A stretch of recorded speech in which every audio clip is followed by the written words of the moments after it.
K9이 다시 한번 세계의 문을 두드립니다.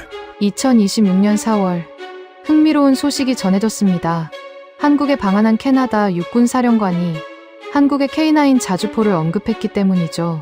K9은 현재 11개국에서 운용 중인 상황, 이제는 북미 시장의 문을 두드리기 시작했습니다. K9이 캐나다의 마음을 훔칠 수 있을까요? 과연 한국은 북미 시장의 문을 열 수 있을까요? 지금부터 그 전말을 공개합니다. 안녕하세요. 저는 제임스 맥퍼슨입니다. 캐나다 육군 조달사령부에서 지상무기 획득을 담당하는 중령으로 올해로 군생활 22해째를 맞았습니다. 2026년 2월 3일 오전, 저는 인천국제공항 입국장을 빠져나오며 두꺼운 파카 지퍼를 턱까지 올려 잠갔습니다. 한국의 겨울은 캐나다 못지않게 매서울 거라고 들었지만 공항 밖으로 나서자 예상보다 훨씬 차가운 바람이 얼굴을 후려쳤습니다. 흐린 하늘 아래 공항 주변 풍경이 낯빛으로 가라앉아 있었습니다. 솔직히 말씀드리면 이번 출장이 그다지 내키지 않았습니다. 출발 전날 밤, 아내가 묻더군요. 이번엔 어디야? 한국, 창원이라는 곳. 왜? 자주포 보러. 아내는 잠깐 표정을 지었다가 이내 고개를 끄덕였습니다. 더 묻지 않았습니다. 오랫동안 저와 살아온 사람은 이런 출장이 얼마나 형식적으로 끝나는 경우가 많은지 알고 있었으니까요. 캐나다 육군은 지금 대규모 현대화 사업을 추진 중이었습니다. 수십 년을 버텨온 미국산 M777 견인포를 교체할 새로운 포병 체계가 필요했습니다. 간접화력 현대화 사업이라고 불리는 이 프로젝트는 단순한 장비 교체가 아니었습니다. 캐나다 육군이 앞으로 20년 이상 믿고 쓸 화력의 근간을 결정하는 일이었습니다. 여러 나라의 장비들이 후보로 올라와 있었습니다. 독일의 PC-2000, 미국의 M109A6 팔라딘, 그리고 한국의 K9. 저는 이 출장 전까지 K9을 그다지 심각하게 검토하지 않았습니다. 솔직히 그랬습니다. 한국 무기라는 것 자체가 낯설었고 캐나다 군이 오랫동안 미국과 유럽 장비에 익숙해 있다 보니 아시아에서 만들어진 자주포라는 사실이 어딘가 어색하게 느껴졌습니다. 그저 절차상 검토해야 할 후보 중 하나였습니다. 와서 보고, 듣고, 보고서를 써서 돌아가면 되는 출장. 그게 제가 인천공항에 내리던 날 가졌던 생각의 전부였습니다. 공항에서 창원까지는 기차로 3시간 남짓 걸렸습니다.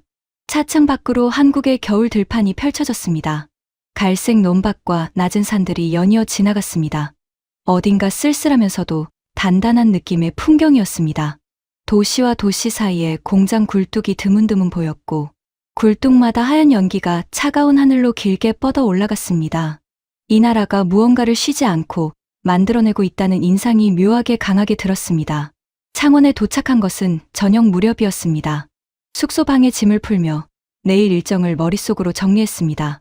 한화에어로스페이스 사업장 방문, 생산 라인 견학, 장비 브리핑. 뻔한 순서였습니다. 어느 나라 방산업체든 방문객에게 보여주는 것들은 크게 다르지 않았으니까요. 깔끔하게 정돈된 공장, 자신감 넘치는 담당자, 화려한 발표 자료.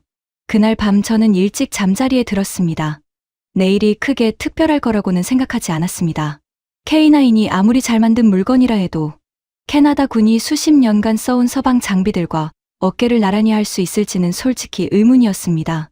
그런데 창원의 그 겨울 아침이 제 생각을 완전히 뒤집어 놓을 줄은 정말 몰랐습니다. 다음 날 아침 8시 숙소 로비에서 한화에어로스페이스 측 담당자가 저를 맞았습니다. 박지훈이라는 이름의 엔지니어였습니다. 35살쯤 되어 보이는 젊은 남자였는데 악수를 나누는 손이 단단하고 눈빛이 또렷했습니다. 유창하지는 않지만 충분히 의사소통이 되는 영어로 그가 먼저 말을 꺼냈습니다. 맥퍼슨 중령님, 오늘 많이 보여드리겠습니다. 직접 보시는 게 제일 빠릅니다. 차를 타고 사업장으로 이동하는 동안 저는 창원 시내를 처음으로 제대로 눈에 담았습니다. 항구 도시답게 도로가 넓고 공장 건물들이 많았습니다. 현대중공업, 두산, 그리고 한화. 이 작은 도시에 한국을 대표하는 제조업 거인들이 밀집해 있다는 사실이 새삼스럽게 느껴졌습니다. 박 엔지니어가 운전하면서 짧게 설명을 이어갔습니다. 창원은 한국 방산의 심장입니다. K9도 여기서 만들어집니다. 1999년 첫 전력화 이후 지금까지 이 라인에서 1300문 이상이 생산됐습니다. 1300문. 숫자를 듣는 순간 잠깐 멈칫했습니다. 그것은 단순한 생산 실적이 아니었습니다. 그만큼 쌓인 경험과 노하우, 그만큼 다듬어진 생산 공정이 뒷받침된 숫자였으니까요. 사업장 정문을 통과하자 규모에 한 번 더 놀랐습니다. 광활한 부지 위에 대형 경납고 같은 건물들이 줄지어 서 있었고 그 사이로 지게차와 운반 차량들이 바쁘게 오갔습니다. 공장 안으로 들어서자 열기와 기계 소음이 한꺼번에 쏟아졌습니다. 거대한 포탑 구조물들이 조립 라인 위에 줄지어 걸려 있었고 작업복을 입은 기술자들이 각자의 자리에서 손을 놀리고 있었습니다. 박 엔지니어가 말했습니다. 지금 보시는 게 K9A1 생산 라인입니다. 현재 연간 생산 능력은 160문이고 추가 라인 가동 시 240문까지 가능합니다. 연간 160문. 저는 속으로 독일 PC-2000의 생산 속도를 떠올렸습니다. 우크라이나 전쟁 이후 유럽 각국이 주문을 쏟아냈지만 생산 라인 재가동에만 수년이 걸린다는 얘기가 나올 만큼 공급이 부족한 상황이었습니다. 반면 이 공장은 지금 이 순간에도 풀 가동 중이었습니다. 한 가지 질문이 자연스럽게 튀어나왔습니다. 납기는 얼마나 걸립니까? 박 엔지니어가 잠깐 미소를 띠며 대답했습니다. 계약 후 빠르면 12개월 안에 초도 물량 인도가 가능합니다. 폴란드 계약 때도 그렇게 했습니다. 그 말이 머릿속에서 한동안 맴돌았습니다. 방산 사업에서 납기는 단순한 일정이 아닙니다. 군의 전력 공백을 언제 메울 수 있느냐의 문제였고 그것은 곧 국가 안보와 직결된 문제였습니다. 12개월. 다른 경쟁자들이 흉내낼 수 없는 속도였습니다. 그날 오전 브리핑이 끝나고 점심을 먹으러 나가는 길에 박 엔지니어가 조용히 물었습니다. 중령님, 내일 사격장에 가실 수 있겠습니까? 실사격을 직접 보시는 게 어떨까요? 저는 잠깐 생각했습니다. 원래 일정에는 없는 것이었습니다. 하지만 거절할 이유도 없었습니다. 가죠. 그 짧은 대답이 이 출장에서 가장 중요한 선택이 될 줄은 그때만 해도 몰랐습니다. 이튿날 새벽 6시, 저는 아직 어두운 창원 시내를 가로질러 차에 올랐습니다. 사격장은 창원에서 1시간 남짓 떨어진 곳에 있었습니다. 박 엔지니어와 나란히 앉아 달리는 동안 창밖으로 새벽 풍경이 천천히 밝아왔습니다. 산능선이 검은 실루엣으로 드러나고 그 위로 하늘이 짙은 보라색에서 회색으로 바뀌어 갔습니다. 차 안에서 박 엔지니어가 오늘 일정을 간단히 설명해줬습니다. 오전 중으로 K9A1의 실사격 시연이 예정되어 있고 이후 K10 탄야군 반장갑 차와의 연계 운용 시범도 볼 수 있다고 했습니다. K10이요? 네. K9이랑 항상 같이 다닙니다. K10이 자동으로 탄약을 보급해주거든요. 분당 12발씩. K9 혼자 쏠 때와 완전히 다른 지속 화력을 낼 수 있습니다. 저는 수첩을 꺼내 받아 적었습니다. 사격장에 도착하자 이미 여러 사람들이 와 있었습니다. 한화 측 기술진과 한국 육군 관계자들이 섞여 있었고 저처럼 외부에서 온 방문자도 몇 명 보였습니다. 동남아시아 계통으로 보이는 군복 차림의 인사들도 있었습니다. 사격장은 넓고 황량했습니다. 겨울 들판이 얼어붙은 채 펼쳐져 있었고 멀리 표적 지점이 아득하게 보였습니다. 차가운 바람이 쉬지 않고 불어왔습니다. 방한복을 단단히 여미며 대기 장소의 자리를 잡았습니다.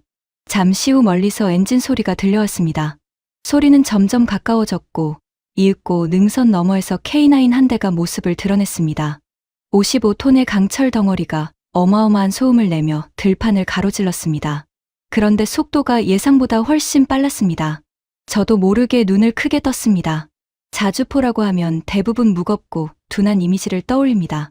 그런데 K9은 달랐습니다. 궤도가 얼어붙은 지면을 파고들면서도 기동이 날렵했습니다. 시속 67km. 수치로만 알고 있던 것이 눈앞에서 실제로 구현되는 장면은 전혀 다른 충격이었습니다. 박 엔지니어가 옆에서 조용히 말했습니다. 저게 K9의 또 다른 강점입니다. 쏘고 즉시 이동하는 거요. Shoot and scoot. 적의 대포병 사격이 오기 전에 이미 사라집니다. K9이 지정된 진지에 멈춰 섰습니다. 포탑이 천천히 회전하며 각도를 잡았습니다. 저는 자신도 모르게 숨을 참았습니다. 그리고 바로 그 순간이 왔습니다. 포성이 터졌습니다. 귀를 막고 있었는데도 가슴팍이 울렸습니다. 공기 자체가 진동하는 것 같았습니다. 첫 발이 나간 뒤 불과 몇 초도 되지 않아 두 번째, 세 번째 발이 연속으로 터졌습니다. 15초 안에 세 발. 급속 사격이었습니다. 포연이 피어오르는 사이 저는 멍하니 K9을 바라봤습니다. 포신에서 연기가 빠져나가는 것도 보이지 않을 만큼 빠른 연사였습니다. 옆에 서 있던 한국 육군 장교가 무전으로 뭔가를 교신하더니 곧 고개를 끄덕였습니다. 전탄 명중이었습니다. 그런데 더 놀라운 것은 그 다음이었습니다. 사격이 끝난 K9이 포탑을 접는가 싶더니 즉시 엔진을 걸고 진지를 이탈하기 시작했습니다. 멈춘 지 불과 30초도 되지 않은 시점이었습니다. 거대한 강철 덩어리가 들판을 가로질러 빠르게 사라졌습니다. 대포병 레이더가 포착하기 전에 이미 그 자리를 벗어난 것이었습니다. 저는 한참 동안 K9이 사라진 방향을 바라봤습니다. 아무 말도 나오지 않았습니다. 잠시 후 박 엔지니어가 다가와 조용히 물었습니다. 어떻게 보셨습니까? 저는 솔직하게 대답했습니다. 예상보다 훨씬 빠릅니다. 기동이. 그가 고개를 끄덕이며 말을 이었습니다. 이번엔 K10이랑 같이 하는 걸 보시겠습니까? 두 번째 시연이 시작됐습니다. K9 한 대가 다시 진지를 잡고 뒤를 이어 K10 탄약운 반장갑차가 바짝 붙었습니다. K10의 자동 이송 장치가 작동하면서 탄약이 K9으로 옮겨지는 속도가 놀라웠습니다. 분당 12발 자동 보급, 최대 104발 적재. 이 두 장비가 결합하면 고강도 전투에서도 화력이 끊기지 않는 구조였습니다. 수치로는 이미 알고 있던 내용이었습니다. 그런데 눈앞에서 직접 보는 것은 달랐습니다. 두 장비가 마치 하나의 유기체처럼 움직였습니다. 사격, 보급, 재사격. 그 흐름이 끊김없이 이어졌습니다. 브리핑 자료에서 읽었던 숫자들이 사격장 위에서 살아 움직이고 있었습니다. 155mm 52구 경장 주포, 최대 사거리 54km, 분당 6발에서 8발, 급속 사격, 1000마력 엔진. 그 숫자들이 이제 단순한 스펙이 아니라 실제로 제 눈앞에서 증명되고 있었습니다. 저는 수첩을 꺼내 뭔가를 적으려다가 펜을 잡은 채 그냥 멈췄습니다. 지금 이 장면은 글로 옮기는 것보다 눈에 담아두는 편이 나을 것 같았습니다. 돌아오는 차 안에서 저는 한동안 창밖만 바라봤습니다. 박 엔지니어는 아무 말도 하지 않았습니다. 굳이 말을 보탤 필요가 없다는 것을 그도 알고 있는 것 같았습니다. 창원 시내로 돌아오는 길, 공장 굴뚝에서 연기가 피어오르고 있었습니다. 아까와 같은 풍경이었지만 아까와는 다르게 보였습니다. 숙소에 돌아와 노트북을 열었습니다. 보고서 초안을 시작해야 했습니다. 그런데 첫 줄을 어떻게 써야 할지 갑자기 막막해졌습니다.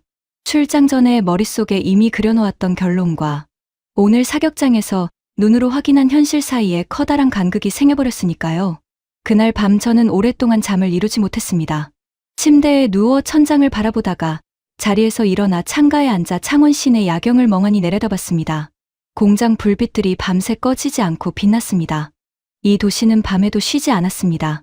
머릿속에서 두 가지 목소리가 번갈아 들렸습니다. 한쪽에서는 이렇게 말했습니다.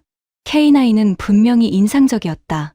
기동성, 사격 속도, 생산 능력, 어느 하나 흠잡을 데가 없었다. 가격은 PC-2000의 절반 수준이고 납기는 경쟁자들이 따라올 수 없다. 나토 회원국 10곳 이상이 이미 운용 중이거나 도입을 확정한 장비다. 이걸 진지하게 검토하지 않는다면 그게 오히려 직무유기 아닌가. 그런데 다른 쪽에서는 이렇게 속삭였습니다. 캐나다는 다르다. 우리는 미국과 나토 파트너들과 오랫동안 상호 운용성을 맞춰왔다. 군수 지원 체계, 부품 공급망, 운용 교리까지 전부 서방 기준에 맞춰져 있다. 아무리 성능이 좋아도 그 체계 안에 K9이 자연스럽게 녹아들 수 있을까? 그리고 정치적인 부분도 있었습니다. 캐나다 방산 조달에서 동맹국, 특히 미국의 눈치를 아예 무시할 수는 없었습니다. 저는 수첩을 꺼내 두 가지를 나란히 적었습니다. 찬성 이유, 반대 이유. 찬성 쪽 목록이 훨씬 길었습니다. 그런데 이상하게 반대 쪽 목록이 더 무겁게 느껴졌습니다. 다음 날 아침, 박 엔지니어가 추가로 한 가지를 제안했습니다. K9을 운용 중인 나토 국가의 사례를 직접 들어볼 수 있는 자리를 마련해 줄 수 있다는 것이었습니다. 핀란드 육군 연락관이 마침 창원에 와 있다고 했습니다. 저는 잠깐 망설였습니다. 일정이 이미 빠듯했습니다. 하지만 거절하기가 어려웠습니다. 언제입니까? 오늘 오후입니다. 고개를 끄덕였습니다. 그리고 그 만남이 제 안에서 흔들리던 천칭의 균형을 한쪽으로 기울게 만들었습니다. 오후 2시 숙소 근처 카페에서 핀란드 육군 연락관 미카 라이티넨 소령을 만났습니다. 50살 가까이 되어 보이는 건장한 남자였는데 처음 악수를 나누는 순간부터 군인 특유의 과묵함이 느껴졌습니다. 말을 아끼는 사람이었습니다. 저는 단도직입적으로 물었습니다. 핀란드는 K9을 얼마나 오래 운용했습니까? 2017년부터입니다. 처음엔 96문, 이번에 112문 추가 계약했습니다. 추가 계약. 그 두 단어가 묵직하게 다가왔습니다. 방산 장비의 추가 도입은 단순한 선택이 아닙니다. 실제로 운용해보고, 검증하고, 그 결과가 만족스러울 때만 나오는 결정이었습니다. 왜 추가 도입을 결정했습니까? 라이틴은 소령이 커피잔을 내려놓으며 대답했습니다. 핀란드는 러시아와 1340km 국경을 맞대고 있습니다. 영하 30도 이하 혹한에서 폭설 속에서 K9은 한 번도 우리를 실망시킨 적이 없습니다. 사거리, 발사 속도, 기동성, 극한 환경에서도 수치 그대로 나옵니다.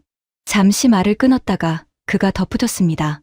우리가 두 번째로 산다는 게 답 아닙니까?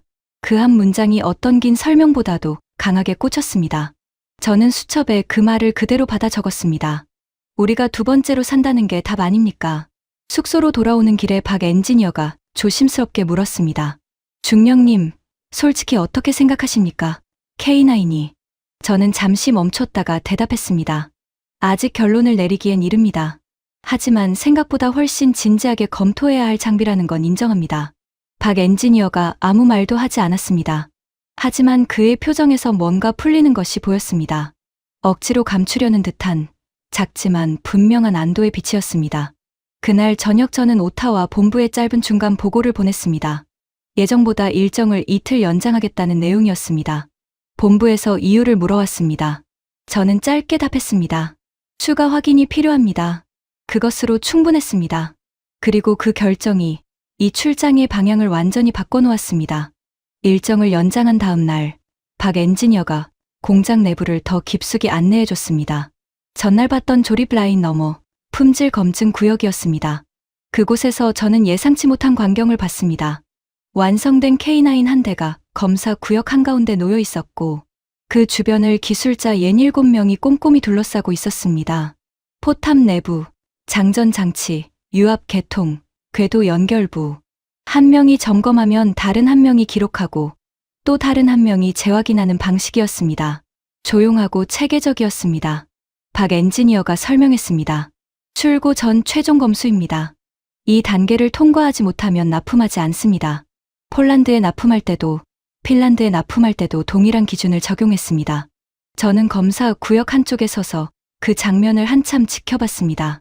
기술자 중 한 명이 저를 알아채고 고개를 꾸벅 숙였습니다. 젊은 사람이었습니다. 26살쯤, 손이 기름으로 검게 물들어 있었지만 눈빛이 진지했습니다. 저도 모르게 그 젊은 기술자를 한참 바라봤습니다. 이 사람이 지금 손으로 만지고 있는 장비가 언젠가 캐나다의 북극 가까운 들판에서 포탄을 쏠 수도 있다는 생각이 갑자기 들었습니다.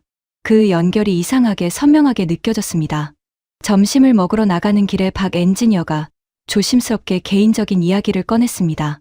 그가 처음 K9 개발팀에 합류했을 때 이 자주포가 해외에 팔릴 거라고 생각하는 사람이 많지 않았다고 했습니다. 처음엔 그냥 우리 군이 쓸 장비였어요. 그런데 만들다 보니까 자꾸 더 잘 만들고 싶어지더라고요. 어디 내놓아도 부끄럽지 않게. 그 말이 담백하게 그러나 묵직하게 들렸습니다. 화려한 홍보 문구도 아니고 계산된 영업 멘트도 아니었습니다. 그냥 자기가 만든 것에 대한 솔직한 자부심이었습니다. 저는 그 순간 이 출장이 단순히 장비 하나를 평가하는 일이 아닐 수도 있다는 생각이 들었습니다. 어떤 물건이든 그것을 만든 사람의 마음이 담겨 있습니다. 그리고 그 마음이 제품에 배어드는 것은 수치로는 측정할 수 없는 것이었습니다. 오후에 박 엔지니어가 한 가지를 더 보여주겠다고 했습니다. 폴란드에 납품된 K9이 현지에서 운용되는 영상이었습니다. 추운 유럽 들판에서 K9 포대가 일제히 포탄을 쏘는 장면, 그리고 사격 후 불과 30초 만에 진지를 이탈하는 장면이 화면에 펼쳐졌습니다. 창원 사격장에서 눈으로 본 것과 똑같은 움직임이었습니다. 다른 나라 들판에서 다른 나라 병사들이 운용하고 있었지만 장비는 동일한 신뢰성을 보여주고 있었습니다. 저는 그 화면을 보면서 생각했습니다. 이건 단순한 수출품이 아니구나. 이미 세계 표준이 되어가고 있는 장비구나. 사흘째 되던 날, 박 엔지니어가 전혀 예상치 못한 제안을 했습니다. 중령님, 직접 탑승해 보시겠습니까? 잠깐 눈이 커졌습니다. 탑승이요? 안에서 보시는 게 다릅니다. 조종석이랑 포탑 내부요. 거절할 이유가 없었습니다. 방한복 위에 헬멧을 쓰고 K9 포탑 해치를 통해 안으로 들어갔습니다. 내부는 생각보다 넓지 않았습니다. 그러나 각 공간이 치밀하게 설계되어 있다는 느낌이 분명했습니다. 장전 장치, 사격 통제 패널, 승무원 좌석 배치. 불필요한 공간이 없었고 모든 것이 운용자 중심으로 배치되어 있었습니다. 박 엔지니어가 장전 장치를 직접 작동해 보여줬습니다. 40kg이 넘는 포탄이 자동 이송 장치를 타고 포강 앞까지 옮겨지는 속도가 놀라웠습니다. 사람이 직접 들어 올리던 시절과는 완전히 달랐습니다. 체력이 아니라 시스템이 속도를 만들어내는 구조였습니다. 포탑에서 내려와 조종석으로 이동했습니다. 조종사 자리에 앉아보니 시야가 예상보다 좋았습니다. 전방 카메라와 계기판 배치가 현대적이었습니다. K9A1 이후로 디지털화가 상당히 진행됐다는 설명이 뒤따랐습니다. 사격 명령 수신에서 초탄 발사까지 30초입니다. 기동 중에도 1분을 넘기지 않습니다. 그 말이 사격장에서 눈으로 본 장면과 겹쳐졌습니다. 숫자가 현실이 되는 순간이었습니다. 오후에는 한화 측에서 마련한 비공개 기술 설명회가 있었습니다. K9A2 개발 방향에 대한 내용이었습니다. 포탑 자동화 수준을 더 높이고 발사 속도를 끌어올리며 승무원 부담을 줄이는 방향이었습니다. 장기 소모전 환경에서 지속 운용 능력을 극대화하겠다는 개념이었습니다. 우크라이나 전쟁의 교훈이 설계에 반영되고 있었습니다.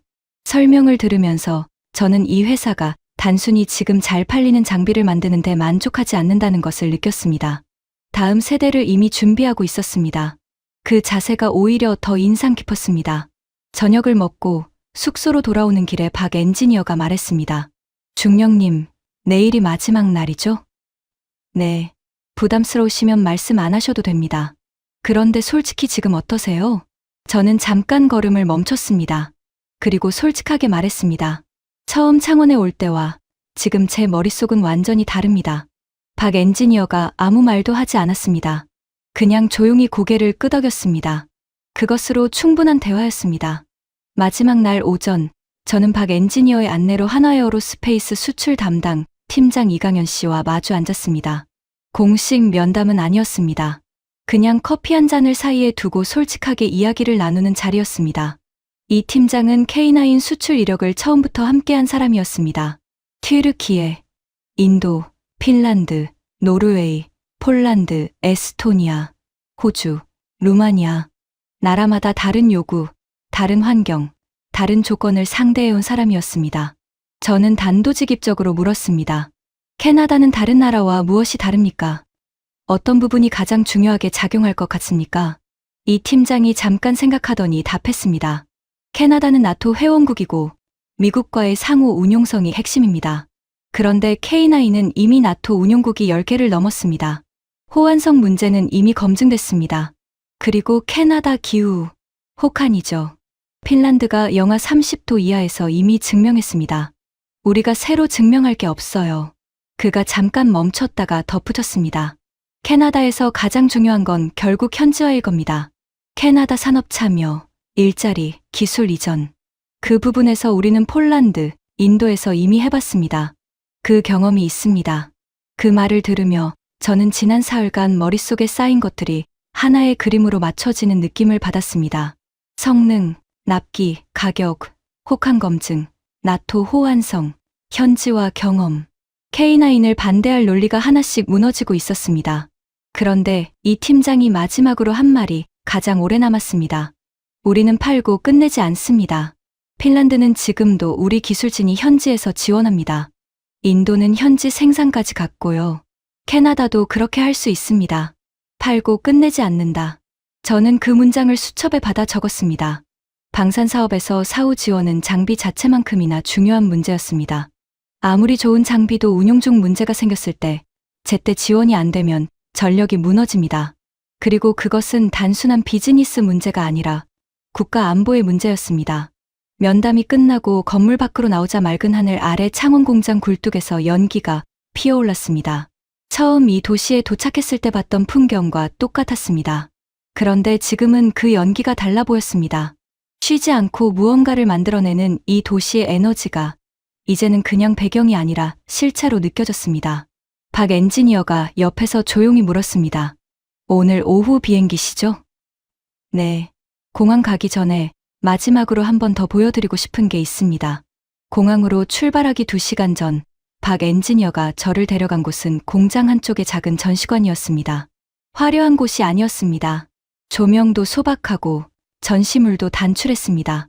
그런데 들어서는 순간 발걸음이 멈췄습니다. 벽 한쪽에 K9의 역사가 연대별로 정리되어 있었습니다. 1989년 체계 개념 연구 시작, 1999년 첫 전력화, 2010년 연평도 포격전 실전 투입, 그리고 이후 이어진 수출 역사가 나라별로 나열되어 있었습니다. 연평도. 그 단어 앞에서 저는 잠시 멈췄습니다. 2010년 북한의 포격으로 연평도 민간인 지역에 포탄이 떨어졌을 때 한국 해병대 K9이 즉각 대응 사격을 실시했습니다. 혹독한 실전 환경에서 실제로 포탄을 쏜 장비였습니다. 그것은 어떤 시험장 성적표도 대신할 수 없는 가장 냉혹한 형태의 검증이었습니다. 박 엔지니어가 그 패널 앞에서 조용히 말했습니다. 저는 그때 입사 전이었습니다. 그런데 선배들한테 많이 들었어요. 연평도 이후로 팀 분위기가 바뀌었다고. 이 장비가 진짜 싸움에 나가는 물건이라는 걸 다들 다시 실감했다고요. 그 말이 가슴에 묵직하게 내려앉았습니다. 전시관 끝쪽에는 현재 K9을 운용 중인 나라들의 국기가 줄지어 붙어 있었습니다. 한국, 튀르키예, 인도, 핀란드, 노르웨이, 폴란드, 에스토니아, 호주, 이집트, 루마니아, 베트남. 11개의 국기였습니다. 그 옆에 아직 비어있는 자리가 몇 개 보였습니다. 저는 그 빈자리를 바라보다가 박 엔지니어에게 물었습니다. 캐나다 국기도 저기 붙을 수 있을까요? 그가 잠깐 저를 바라보더니 조심스럽게 대답했습니다. 그건 중령님이 결정하시는 겁니다. 공항으로 가는 차 안에서 저는 아무 말도 하지 않았습니다. 박 엔지니어도 말이 없었습니다. 창밖으로 창원 시내가 흘러갔습니다. 공장들, 도로들, 그리고 하늘로 뻗어 올라가는 연기들. 인천공항에 도착해서 수속을 마치고 탑승 게이트 앞 의자에 앉았습니다. 핸드폰을 꺼내 오타와 본부에서 온 메시지를 확인했습니다. 내용은 간단했습니다. 귀국 후 보고서 제출 기한과 함께 마지막 문장이 있었습니다. 결론이 어떻게 됩니까? 저는 핸드폰을 내려놓고 잠깐 눈을 감았습니다. 닷새 전 이 공항에 도착했을 때의 제 마음과 지금 이 자리에 앉아 있는 제 마음이 같지 않다는 것을 알았습니다. 그리고 그 변화가 어디서 왔는지도 알고 있었습니다. 탑승 안내 방송이 들려왔습니다. 저는 자리에서 일어나 가방을 들었습니다. 보고서는 비행기 안에서 쓰기로 했습니다. 이제 첫 문장이 무엇인지 알고 있었으니까요. 비행기는 밤 11시에 이륙했습니다. 창가 자리에 앉아 인천 야경이 멀어지는 것을 바라봤습니다. 불빛들이 점점 작아지다가 구름 속으로 사라졌습니다. 저는 노트북을 열고 보고서 초안 파일을 불러왔습니다. 커서가 깜박였습니다. 그런데 손가락이 움직이지 않았습니다. 문제는 보고서를 어떻게 써야 할지 모르는 게 아니었습니다. 오히려 너무 잘 알고 있었습니다. K9은 인상적이었습니다. 아니, 솔직히 말하면 그 이상이었습니다. 닷새 동안 보고 듣고 직접 탑승까지 해본 결과 저는 K9이 캐나다 육군의 M777을 대체할 가장 현실적인 선택지 중 하나라는 확신에 가까운 생각을 갖게 됐습니다. 그런데 문제가 있었습니다. 귀국 전날 밤 오타와 본부에서 추가 메시지가 왔습니다. 발신자는 조달사령부 부사령관이었습니다. 내용은 짧았지만 의미는 분명했습니다. 미국 측에서 캐나다의 이번 포병 현대화 사업에 관심을 표명했다는 것이었습니다. M109A27 팔라딘의 업그레이드 버전을 제안할 의향이 있다는 얘기였습니다. 미국이었습니다. 캐나다와 가장 긴 국경을 맞대고 있는 나라, 북미항공우 주방위사령부를 함께 운용하는 나라, 캐나다 방산 조달에서 정치적으로 가장 민감한 파트너, 미국이 직접 카드를 꺼낸 것이었습니다. 저는 노트북을 잠시 닫고 좌석 등받이에 기댔습니다. 천장을 바라보며 생각했습니다. 군인으로서 저의 판단은 명확했습니다. 성능, 납기, 가격, 검증 이력, 어느 기준으로 봐도 K9이 경쟁력 있었습니다. 그런데 군인의 판단과 조달 담당자의 보고서는 다른 문제였습니다. 보고서는 혼자 쓰는 것이 아니었습니다. 그것은 상부로 올라가고 정치적 판단과 섞이고 동맹 관계라는 거대한 맥락 안에서 읽히는 문서였습니다. 미국 장비를 제치고 K9을 추천하는 보고서. 그것이 어떤 파장을 일으킬지 저는 모르지 않았습니다. 비행기가 흔들렸습니다. 난기류였습니다. 좌석 벨트 착용 신호등이 켜졌습니다. 저는 안전벨트를 조이면서 노트북을 다시 열었습니다. 커서가 여전히 깜박이고 있었습니다. 창원 사격장에서 K9이 포탄을 쏘던 장면이 떠올랐습니다. 15초 안에 3발, 그리고 30초 만에 진지를 이탈하던 그 움직임. 라이티는 소령의 말도 떠올랐습니다. 우리가 두 번째로 산다는 게 답 아닙니까? 저는 눈을 감았습니다. 보고서의 첫 문장을 아직 쓰지 못한 채 비행기는 북쪽으로 날아갔습니다. 오타와에 도착한 것은 현지 시각으로 이른 아침이었습니다. 시차 탓에 몸이 무거웠지만 곧바로 사무실로 향했습니다. 책상 위에는 출장 중에 쌓인 서류들이 수북했고 모니터에는 확인하지 못한 메일들이 줄지어 있었습니다. 그 중에서 눈에 먼저 들어온 것은 부사령관실에서 온 메일이었습니다. 제목은 간단했습니다. 보고서 제출 일정 확인 요청. 그런데 본문 마지막 줄에 한 문장이 더 있었습니다. 미국 측 제안 내용도 함께 검토해줬으면 합니다. 저는 그 문장을 3번 읽었습니다. 미국 측 제안도 함께. 그것은 어떤 의미였을까요? 이미 방향이 정해져 있으니 그에 맞게 써달라는 뜻일까요? 아니면 진짜로 공정하게 비교해달라는 뜻일까요? 그날 오후 저는 미국 측이 보내온 M1009A7 관련 자료를 검토했습니다. 자료는 두꺼웠고 내용도 촘촘했습니다. 그런데 읽으면 읽을수록 마음이 불편해졌습니다. 성능 면에서 K9과 비교했을 때 납기, 가격, 검증 이력 어디에서도 M1009A7이 앞서는 항목을 찾기가 어려웠습니다. 미국 장비라는 상징적 의미를 빼면 순수하게 군사적 판단으로는 K9이 더 나은 선택이었습니다. 퇴근 후 저는 오랫동안 서재에 앉아 있었습니다. 아내가 커피를 가져다 주며 조용히 물었습니다. 한국 출장 어땠어? 복잡해. 좋은 거 봤어? 응. 너무 좋은 걸 봐서 복잡해. 아내가 잠깐 저를 바라보다가 아무 말 없이 서재를 나갔습니다. 저는 창밖을 바라봤습니다. 오타와의 밤은 어둡고 조용했습니다. 눈이 내리고 있었습니다. 창원의 겨울 들판이 생각났습니다. K9이 포탄을 쏘고 30초 만에 사라지던 그 들판이 군인으로 22해를 살면서 저는 항상 옳은 판단을 해야 한다고 믿었습니다. 정치적 압력이 아니라 군사적 필요에 근거한 판단. 그게 조달 담당자의 본분이라고 생각했습니다. 그런데 지금 그 본분과 현실 사이에서 저는 흔들리고 있었습니다. 밤이 깊어졌습니다. 눈이 더 굵어졌습니다. 저는 자리에서 일어나 서재 책장에서 오래된 수첩 하나를 꺼냈습니다. 군생활 초반에 썼던 메모들이 담긴 수첩이었습니다. 첫 장에 제가 임관할 때 스스로에게 한 다짐이 적혀 있었습니다. 단 한 줄이었습니다. 판단은 사실에 근거한다. 그 문장을 오랫동안 바라봤습니다. 다음 날 아침, 저는 일찍 사무실에 나갔습니다. 아무도 없는 사무실에서 노트북을 열고 빈 문서를 마주했습니다. 그리고 이번에는 망설이지 않았습니다. 보고서를 쓰기 시작했습니다. 첫 문장은 이렇게 시작됐습니다. 이번 창원 현장 방문을 통해 K9 자주포는 캐나다 육군 간접화력, 현대화 사업의 주요 후보로 진지하게 검토되어야 한다는 결론에 이르렀습니다. 그 다음은 빠르게 써 내려갔습니다. 성능 분석, 납기 비교, 가격 경쟁력, 나토 운용국 사례, 혹한 환경 검증 데이터, 현지화 가능성, 창원에서 눈으로 보고, 귀로 듣고, 손으로 만져본 것들을 최대한 객관적인 언어로 담았습니다. 미국 측 제안에 대해서도 공정하게 썼습니다. M1009A7의 강점, 동맹 상호 운용성 측면의 가치, 정치적 고려 사항, 숨기지 않고 그대로 적었습니다. 하지만 결론에서 저는 흔들리지 않았습니다. 순수한 군사적 효용과 경제적 타당성을 기준으로 판단했을 때 K9이 현재 캐나다 육군의 요구에 더 부합한다는 것이 저희 판단이었습니다. 보고서를 완성한 것은 오후 늦은 시각이었습니다. 제출 버튼을 누르기 전에 한 번 더 전체를 읽었습니다. 고칠 곳이 없었습니다. 저는 버튼을 눌렀습니다. 메일을 보낸 뒤 잠깐 자리에서 일어나 사무실 창가로 걸어갔습니다. 오타와 시내가 내려다 보였습니다. 어제 내린 눈이 지붕과 도로 위에 하얗게 쌓여 있었습니다. 맑은 하늘 아래 도시가 조용히 빛나고 있었습니다. 그때 핸드폰이 울렸습니다. 박 엔지니어였습니다. 한국 시각으로는 새벽일 텐데 메시지가 들어와 있었습니다. 중령님, 잘 도착하셨나요? 창원이 그리우실 것 같아서요. 저는 잠깐 웃었습니다. 그리고 답장을 보냈습니다. 보고서 방금 제출했습니다. 몇 초 후 답장이 왔습니다. 결과가 어떻게 되든 중령님이 직접 보러 와주신 것만으로도 감사했습니다.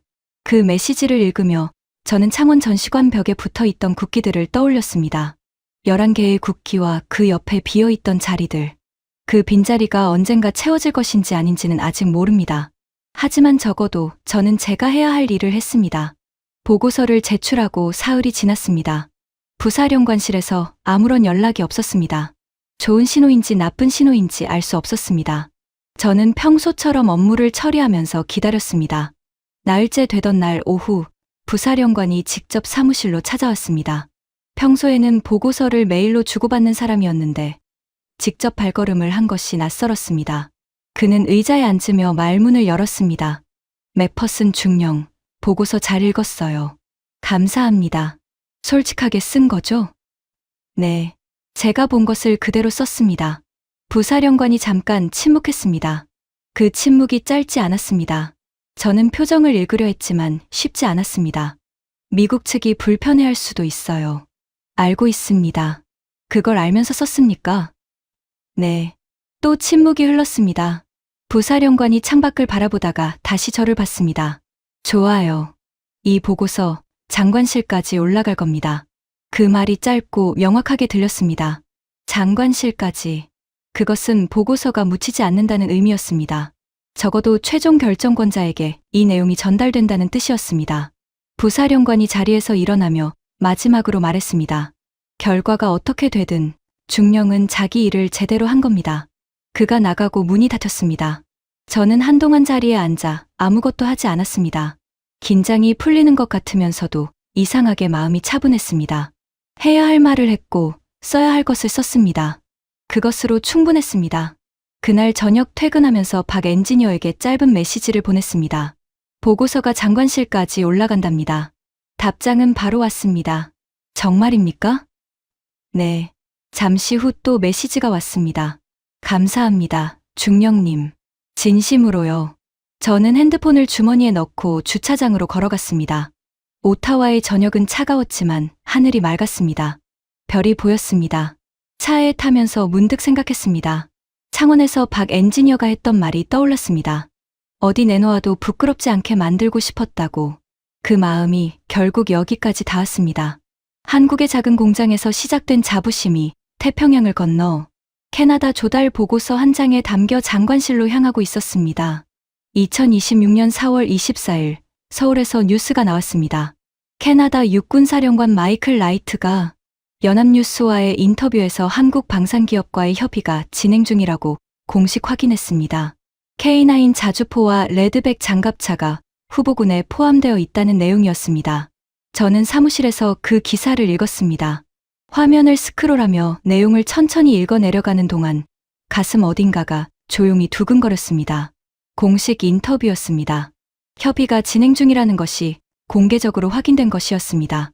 제가 창원에서 보고 와서 쓴 보고서가 그 흐름의 일부가 됐는지는 알 수 없었습니다. 하지만 적어도 방향은 틀리지 않았다는 것을 느꼈습니다. 박 엔지니어에게 그 기사 링크를 보냈습니다. 답장은 3분도 되지 않아 왔습니다. 봤습니다. 손이 떨리네요. 저는 그 메시지를 보며 잠깐 웃었습니다. 손이 떨린다. 그 솔직한 표현이 좋았습니다. 창가로 걸어가 오타와 시내를 내려다봤습니다. 4월의 오타와는 겨울이 물러가고 막 봄이 시작되는 계절이었습니다. 눈이 녹아 도로가 젖어 있었고 나무들이 조금씩 싹을 틔우고 있었습니다. 2달 전 창원에서 봤던 겨울 들판과는 전혀 다른 풍경이었습니다. 그런데 이상하게 두 풍경이 머릿속에서 겹쳐 보였습니다. K9이 포탄을 쏘고 30초 만에 사라지던 창원의 겨울 들판, 그리고 지금 제 눈앞에서 천천히 봄을 맞이하는 오타와의 거리. 전혀 다른 두 장면이었지만 그 사이 어딘가에 제가 이번 출장에서 얻은 것이 있었습니다. 방산 사업은 계약서 한 장으로 끝나지 않습니다. 신뢰가 쌓이는데 오랜 시간이 걸리고 그 신뢰를 확인하러 직접 발걸음을 옮기는 사람이 있어야 합니다. 저는 그 역할을 한 것이었습니다. 거창한 것이 아니었습니다. 그냥 직접 보러 갔고 본 것을 솔직하게 썼습니다. K9이 캐나다에 올 것인지 아닌지는 아직 결정되지 않았습니다. 협상은 이제 시작 단계였고 앞으로 넘어야 할 단계들이 많이 남아 있었습니다. 그 과정이 어떻게 흘러갈지 저도 알지 못했습니다. 하지만 창원 전시관 벽에 붙어 있던 11개의 국기 옆, 그 빈자리를 떠올릴 때마다 저는 같은 생각을 했습니다. 좋은 기술은 결국 인정받습니다. 화려한 홍보가 없어도, 거대한 로비가 없어도 직접 눈으로 확인한 사람이 그 진실을 전달하게 됩니다. 한국이 수십 년 동안 묵묵히 갈고 닦아온 K9이 이제 세계 곳곳에서 그 존재를 증명하고 있었습니다. 책상으로 돌아와 앉았습니다. 새로운 업무 메일들이 기다리고 있었습니다. 저는 잠깐 박 엔지니어의 마지막 메시지를 한 번 더 읽었습니다. 손이 떨리네요. 그리고 답장을 보냈습니다. 떨릴만 합니다. 잘 만들었으니까요. 안녕하세요, 여러분. 오늘 이야기 잘 들으셨나요? 이번 이야기를 준비하면서 저는 한 가지 장면을 계속 머릿속에 떠올렸습니다. 창원 사격장에서 K9이 포탄을 쏘고 30초 만에 진지를 이탈하는 장면이었습니다. 실제로 그 장면을 본 사람이라면 말보다 눈이 먼저 반응할 것입니다. 숫자로는 알고 있던 것이 눈앞에서 살아 움직이는 순간, 그것이 이 이야기의 출발점이었습니다. K9 자주포는 1999년 처음 전력화된 이후 지금까지 한국 육군의 주력 자주포로 자리를 지켜왔습니다. 그리고 그 사이 조용히 세계로 나갔습니다. 튀르키예, 인도, 핀란드, 노르웨이, 폴란드, 에스토니아, 호주, 이집트, 루마니아, 베트남. 지금 11개 나라가 K9을 운용하고 있습니다. 세계 궤도형 155mm 자주포 수출 시장에서 점유율 약 70%. 이것은 한국이 스스로 붙인 수식어가 아닙니다. 시장이 내린 평가입니다.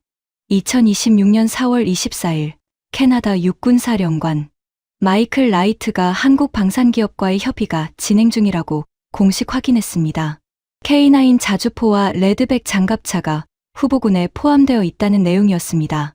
그리고 그보다 앞선 2026년 2월 캐나다 국방조달특임장관이 직접 창원 한화에어로스페이스 사업장을 방문해 생산 현장을 둘러봤습니다. 오늘 이야기는 바로 그 흐름 속에서 태어났습니다. 좋은 기술은 결국 인정받습니다. 화려한 홍보가 아니어도, 거대한 로비가 없어도 현장에서 직접 눈으로 확인한 사람이 결국 진실을 전달하게 됩니다. 한국이 수십 년 동안 묵묵히 만들어온 K9이 이제 세계 바다와 들판 위에서 그 존재를 증명하고 있습니다. 오늘 이야기가 그 여정의 의미를 조금이나마 실감하게 해드렸으면 합니다. 이 콘텐츠는 사실에 근거한 뉴스픽션으로 인공지능의 도움을 받아 제작됐습니다. 영상이 도움이 되셨다면 좋아요와 구독으로 응원해주세요. 여러분의 관심이 다음 이야기를 만드는 힘이 됩니다. 감사합니다.